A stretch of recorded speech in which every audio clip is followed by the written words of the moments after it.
Today I'm joined by Richie Ruglio, candidate for Connecticut's 9th District and State Senate. This district covers Rocky Hill, Cromwell, Newington, and parts of Wethersfield and Middletown. Let's get started. I'd like to start off by hearing a little bit about you. Can you tell our audience about your background and how you ended up here running for office? Yes, well, hello, Brian, and thank you very much for having me on. I'm very honored to be here with you today. My name is Richie Ruglio. I'm a candidate for State Senate in the 9th District, comprised of the towns of Rocky Hill, Cromwell, Newington, Middletown, and my hometown of Wethersfield. I was born and raised in Wethersfield. I attended Xavier High School and graduated from there in 1981. I graduated from UConn Stores in 1986 with a degree in history and political science. I presently live in Rocky Hill with my wife and my children.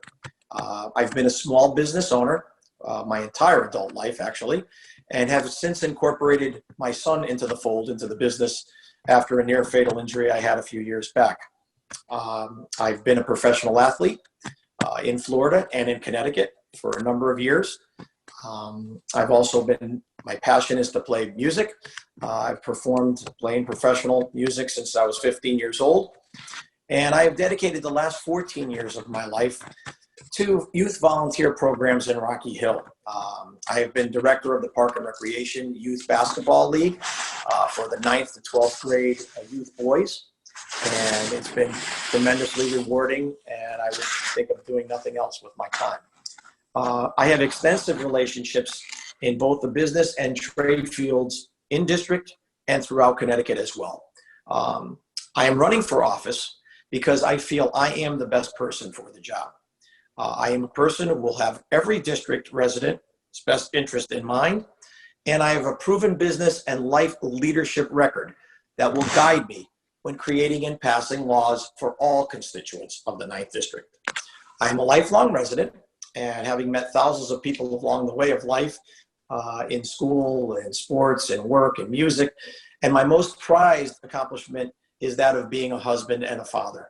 So I know the district, I am the district, and I do feel I am the best candidate for the district. Let's go right into it, and we'll start off with the budget. Because 2021 is a budget year, and the state is projected to have a deficit of over $2 billion in each of the next 2 budget cycles. Tax revenue is projected to be down from businesses as well as income tax from employees. How do you propose we balance the budget, and can we do this without raising taxes on businesses that are already struggling from the effects of the pandemic? Well, however we work through and discuss solutions for the budget and the projected deficits that we must keep in mind, that we need to alleviate the tax burden that is on the taxpayers themselves at all costs. We in Connecticut have the second highest tax burden in the nation. As Connecticut residents, we have to work 4 extra weeks per year on average just to cover our tax bills. And proposed tax increases to pay for continued larger government in Connecticut adversely affects the most vulnerable people in society. It affects families, it affects individuals working paycheck to paycheck. It affects retired seniors on fixed incomes, etc. The wealthiest are able to survive this, obviously, and persevere, while many others have lost their livelihoods, struggling to make ends meet. The most important directive, I feel, is balancing this budget with projected deficits is that we need to be fiscally conscientious. That's how. We must include and incorporate auditing experts in order to find the best way to spend and allocate funds, whereby there will be no additional pork and obviously certainly no acceptable waste in our forecast going forward. With audit and financial specialists, we can sit and work this through to find the best way possible to get the maximum value for every dollar that needs to be spent. We will do this in the best, most efficient way possible in order to do this without raising taxes on businesses that are already struggling to survive, obviously, from the effects from the pandemic. There are many that are struggling, and they need as much support and patronization from locals as possible. I would recommend incentives, promotion of shopping local, buying local, to assist these companies in regaining a foothold going forward in order to become profitable again. Let's talk about the COVID response. Connecticut has been one of the more aggressive states when it comes to shutting down businesses and schools during the pandemic. Do you think the governor is doing a good job with the shutdown? And what kind of support can be provided to the industries that have not been allowed to open at all since March? And if positive cases rise again, is our only choice to shut down the state again?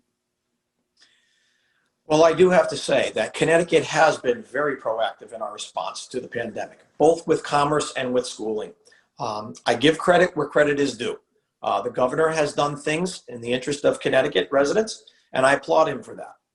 I also feel that the restrictions many have felt from this pandemic are very constraining, and many companies and industries may or may not return to normal, if at all. The airline industry and companies like that, for example, Pratt & Whitney, Collins Aerospace, have been decimated and crushed on the leisure travel side. They will survive because they do have government contracts for defense and that. But there are thousands, and many of those live in our towns, our surrounding towns within our district. And these people are hurting from the lockdown. They're living off their savings, they're living off 401ks, et cetera. And we as a state, and as well as a district, should again patronize businesses that are the engine and the lifeblood of this economy, this local economy, as well as the national economy. As a senator, I would propose sitting with business and industry leaders in order to offer comprehensive solutions to rebound from this economic disaster that's upon all of us. I do believe that if the cases do rise and do arise again in our district and our state, that we first must do what's in the best interest of our safety and address this in real time. If we see this spike in the winter, that would be another blow to already hurting individuals and small businesses alike. I firmly believe we must persevere. We must remain vigilant. We must wear our mask. We must maintain proper distancing and hygiene as well. But we must continue to go about our lives in the fashion that is necessary. If we do so, I believe we will get through this. The pandemic of 1918 and 1920 eventually subsided, but not without high cost of lives lost. It was terrible. And we hope with a vaccine, a combination of therapies, with all the recommendations I previously stated, that we could push through this extremely difficult period. Our state, our country, our world has been affected by this, and it's really been a travesty. It's very difficult, but I will say one quote that has always been profound in it, and again, it really is appropriate here. As Winston Churchill quoted in 1940, he said, "When you're going through hell, just keep on going." And that is what we must do, and that is what we will do. Well, let's now talk public safety. There's been an increase in car thefts in Rocky Hill and really across the entire state. Recently, the controversial police accountability bill was also passed. Yes. What can you do at the state level to help protect residents against car thefts and crime? And can you talk a little bit about if you support the police accountability bill and why? Well, good question. I first want to start out by saying I am firmly and sincerely opposed to HB 6004, which is the police accountability bill. In its present form, this bill will destroy law enforcement as we know it. The qualified immunity portion of the bill can and will lead to costly judgments against officers. They will be personally liable and therefore could be financially devastated from someone claiming abuse or injury and falsely making accusations to do so. This bill also will affect the officers who may be tentative to take action or proaction work out of fear of ramifications or lawsuits against them. This is just wrong. I am firmly for sensitivity training. I am also for barring of certain procedures against individuals, and I believe all officers would be willing to cooperate with these across all departments and all within our district. Our district has some of the finest law enforcement anywhere, and it is a disservice to all men and women who serve us to be lumped together and to be considered problematic and in need of restriction to do their job to the best of their ability. I have spoken to police chiefs of every town within our district, and they have all said that they support me and my stand on the police accountability bill. I would propose even stronger penalties, though, and financial fines to those youths who are committing these crimes. The bills that have been proposed and passed are not strong enough of a deterrent and they need to be worded much stronger, and that would result in more than just a slap on the wrist. This must be stopped, and a strong deterrent and message of the law is absolutely necessary, as this is terribly problematic to our communities, in our district, and our state. I will work to fix this through proper legislation, and help for residents and businesses is a must for a strong society. Aside from COVID-19 taking a toll on businesses and residents have had to deal with the increase in utility costs from Eversource, MDC, and the internet companies. What can you do to help keep these costs down? And is there anything you could do to bring us more choices with our utilities?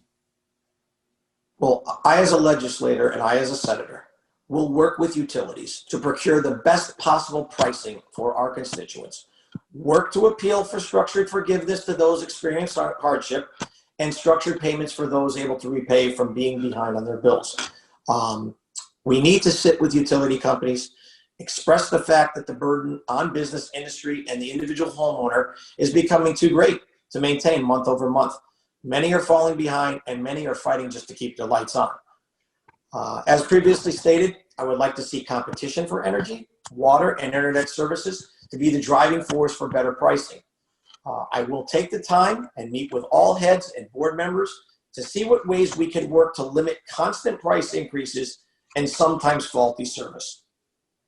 Let's shift over to healthcare. In the past few years, there have been bills introduced in Connecticut for a government-run healthcare option. The insurance companies and healthcare industries, which are some of Connecticut's largest employment sectors, are against a public option, saying that they will be forced to cut jobs. Are you in favor of a public option healthcare plan? If so, what will this plan look like? And if you're against it, how will you address the rising cost of health insurance?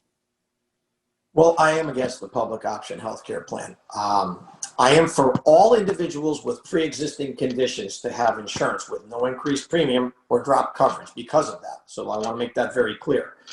But we need to work with state and the federal government to remove boundaries and control pricing through cross jurisdictions.